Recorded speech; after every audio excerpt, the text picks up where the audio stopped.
Alright, this is going to be fun. Over the next 20 minutes or so, I will try to convince you that what you currently see on the screen is actually much better than this. Maybe not strictly better in all aspects, but different enough to deserve being played at least once. But don't laugh just yet, as I have a bunch of reasons to prove it. Beamdog, the company responsible for the enhanced edition versions of classical BioWare and Black Isle RPGs, actually did an incredible job in terms of user interface, quality of life features and general performance of the games. The quick loot button alone, which I by the way found only on my second playthrough of Shadows of Arm, yeah, already deserves to be praised. While when it comes to the original content, well, it's atrocious. Not only it's badly written, but it was also made by people from a different time for a different audience. As such, it is very alien to the original game in its tone. And this is coming from me, someone whose introduction to the series started with the EE games. But anyway, it's not a big deal, as if you want it is possible to skip almost all of the EE content, so it's not a factor here. Also there is a problem of Beamdog messing with game balance, and mostly it means nerfing the hell out of the game. This is more crucial factor, as for example Assassin became literally a dead class. Beamdog in general hates assassins, but that's a story for another time. Or the already weaker compared to the cleric druid has his iron skin cast time changed from instant to a full round without any apparent reason. Some of those nerfs can be reverted with mods, others not so much, but mostly they are not that crucial in the format of the first game, apart from one big thing that we will discuss a bit later in the context of the equipment. So yes, it's a good argument against the enhanced edition, but still not enough. The thing is, unfortunately a lot of the original source materials were lost, and what we call BG1EE is rather a recreation of BG1 campaign on the basis of the second game. And it may sound like a straight up win for the game, but in fact they are quite different, both visually and in terms of the rule set that they use. Similar and yet different to a degree that the EE and the original provide a very drastic game experience. If you want simply to rush through the plot to get to the second game, which is obviously the real RPG gem and masterpiece that to this very day remains unmatched, then yes, the EE version is definitely your choice. But if you are replaying the first game once in several years, you may find that the original can provide a richer experience. So let's start with the most noticeable yet not the most important difference, the visuals. As I said, a lot of stuff was lost. Among it, the first game models, so the EE uses the second game models instead. They are overall better and have smoother animations. The original naked characters are a bit clumsy, but they aren't bad. And as soon as you equip armor, they start to look quite impressive, even more menacing when it comes to plate armor. Actually, both EE games are sort of Frankenstein monster, made up of different parts. The thing is, while they use the second game models, the paper doll is actually from the first game. Why so? Well, the sword doll is far more representative and interesting in terms of armor, but the doll itself fell from the ugly tree and hit several branches on its way down. By the way, the female fighter doll was actually censored in the EE and instead of sort of Amazonian outfit got a skirt to cover her legs, cause you know, those pixels were too hot for the modern audience. Nah, I'm just messing with you. In reality, the skirt was added to better match the second game model which is used in the EE. Also, some sort of censorship is actually happened in between the first and second game, as the original female model was something like a gorilla stripper, quite a character. But the models are not the only visual change. The cutscenes also didn't make it into the EE. The original game had fully 3D cutscenes, not as impressive as the ones that this game had, and yet quite good. Besides, it's not a secret that old isometric games used pre-rendered backgrounds, pretty much the technique that made them look so good even after fully 3D games become a thing. So those cutscenes actually show locations and models from a closer distance and different angle, adding quite a lot to the immersion of the game. The E version instead uses, how to call them, images with a bit of skeletal and parallax animation. And while the images themselves are okay, overall they are not even close to the original.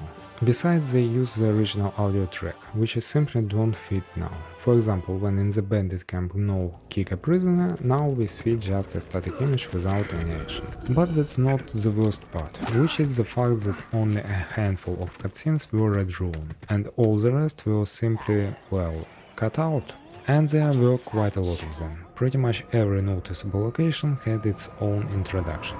Barry Ghost, the Gnoll Fortress, Clockwork Forest featuring a flying wyvern, the city of Baldur's Gate itself, the Iron Throne, Candlekeep, and so on.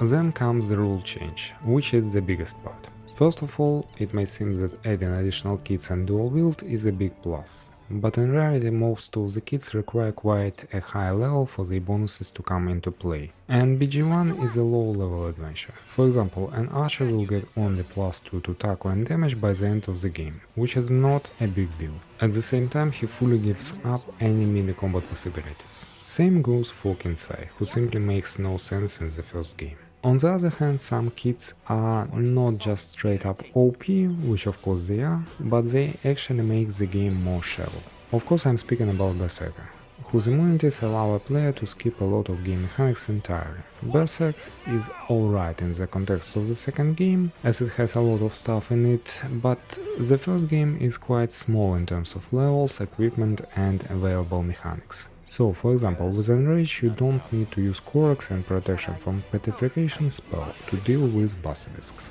or charm back party members already charmed by Silence, or use Potion of Clarity, etc. Berserk is especially bad class for new players, as instead of learning they simply cheat their way through. Another notable kit is Inquisitor, who at such levels simply has no cons, as paladins anyway don't reach their spells yet. At the same time, he gets his Broken Dispel Magic and True Sight from level 1. But once again, he doesn't make the game more enjoyable, as for example BG1 has one of the widest varieties of magical ammunitions, including Arrows of Dispel, and it's much more fun to use those instead of Inquisitor. Don't get me wrong, Inquisitor fulfills a very important role in the second game. He makes it fun for players of a different skill level. BG2 has the best spell combat among all RPGs, and as part of it about 10 different dispels. And while you mostly use 3 or 4 on a daily basis, it can still be quite overwhelming for a new player.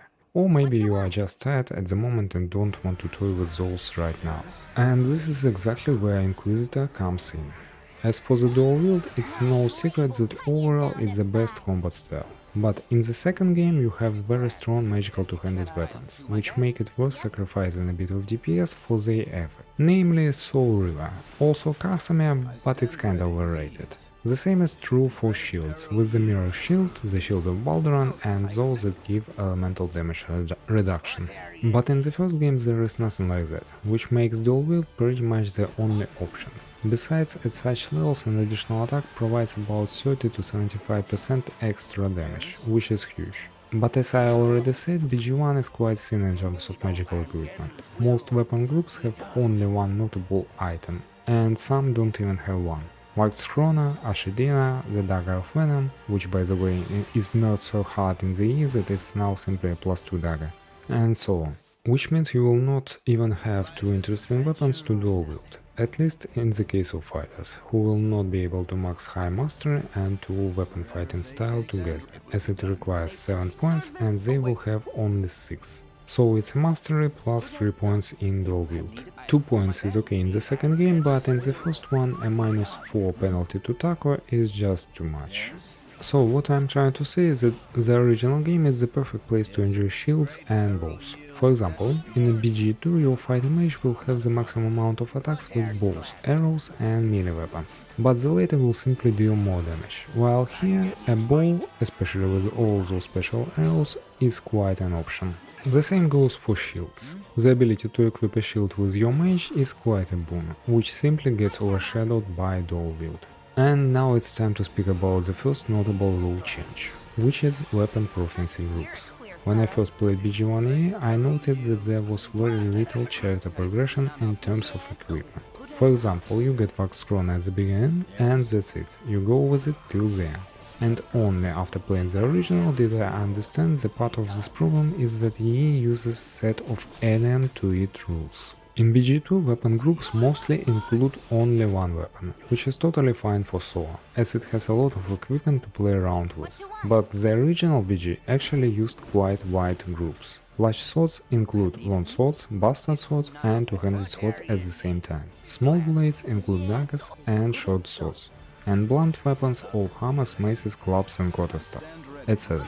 So in the original game, if we choose large swords, we can immediately steal a bastard sword +1 from the Bear Ghost Blacksmith. It's kinda optional, but it's possible. Then we get Vax Chrono, which will be our main weapon for the rest of the game, but then we will find two bastard swords against specific enemy groups, doppelgangers and werewolves, which will situationally be better and worth swapping. Finally, we have the option to use two-handed swords. The thing is, in Infinity Agent games, all two-handed weapons have extended reach, which means it's possible to attack enemies from the second row. And in BG1 there are a lot of narrow passages, especially in local dungeons where only one share attack can pass. And of course, you can simply swap to a bow in such situations, but some enemies are resistant to piercing damage, while others will require magical arrows to be hit, which is not always convenient. And of course there is a Spider Bane, a two-handed sword with a free action enchantment, which you can use in combination with Web or Entangle. While in the AE version it's just Vax Chrono from start to finish. Bastard swords are simply not worth it at all, and two-handed swords among all the companions are now only usable by Minsk and...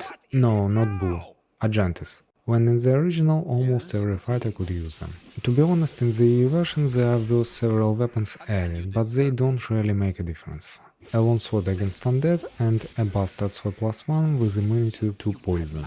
As for long sword, undead in the first game are not a big deal, unlike greater werewolves and doppelgangers who are indeed a dangerous force. And the bastard sword, well, poison immunity is not bad in the first game, but it's still only +1, and to get it you will need to deal with Dawn's Crest, and you don't want to do it. Well, at least they put reference to something really good there.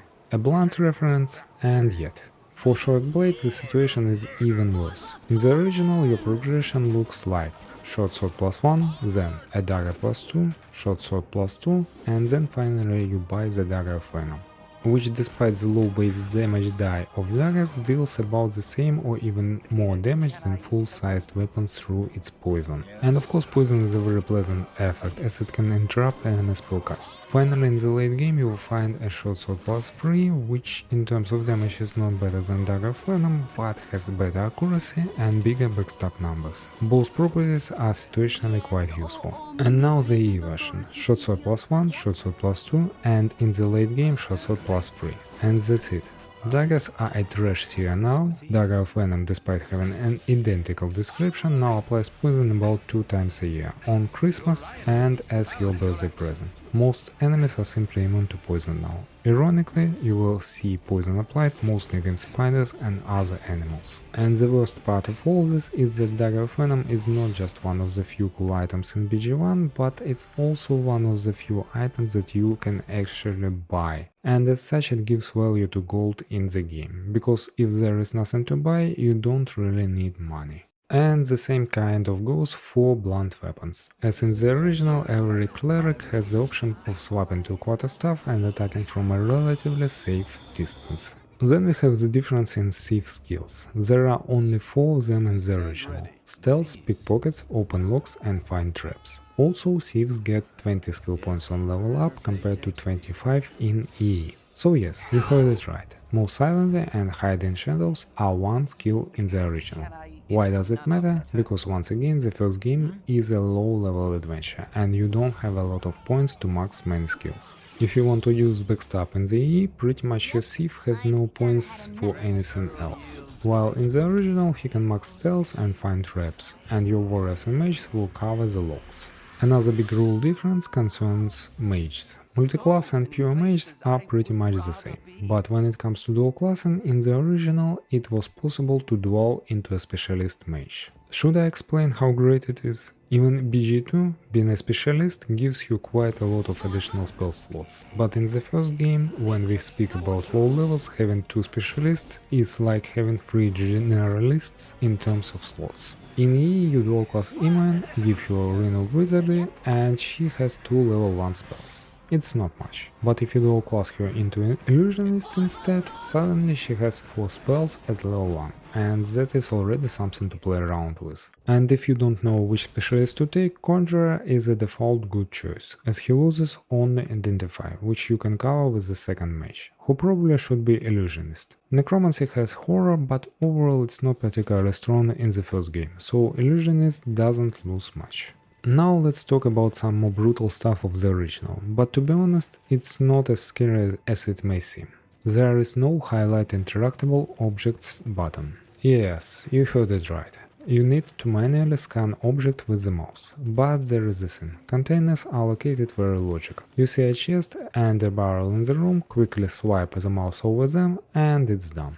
Besides, the camera distance in the original is fixed at the level you are supposed to see the game, which actually provides the possibility to enjoy all the rich details of the map. So it is not like you will pixel hunt containers. And of course, every moment when in the backline in the corner of the room you will find a stash of 500 gold, it will feel like a good reward for the explorer.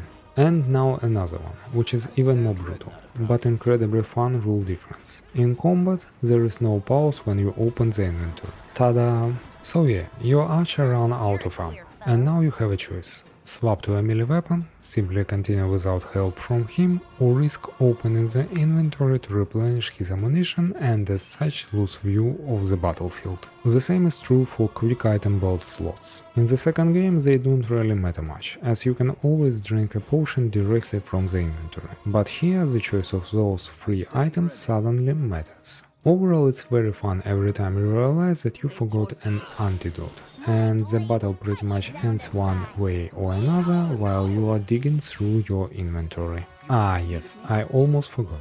Another small difference that may seem to have no purpose is the fact that the original doesn't have bugs for gems or containers for scrolls. Once again, BG1 is a low-level game, which consists of small things, and one of them is inventory management. There are a lot of gems and jewels in the game, and quickly the player learns which of those cost almost nothing and only clutter in inventory, and as such are better to leave on the floor. In EA you simply grab everything and stash it into the bag.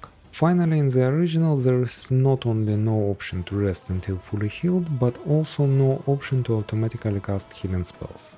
All healing is manual. Again, it may sound simply bad, and in the context of the second game, where you have a lot of things to pay attention to, it indeed would be. But here it kind of make you worry about your party members more.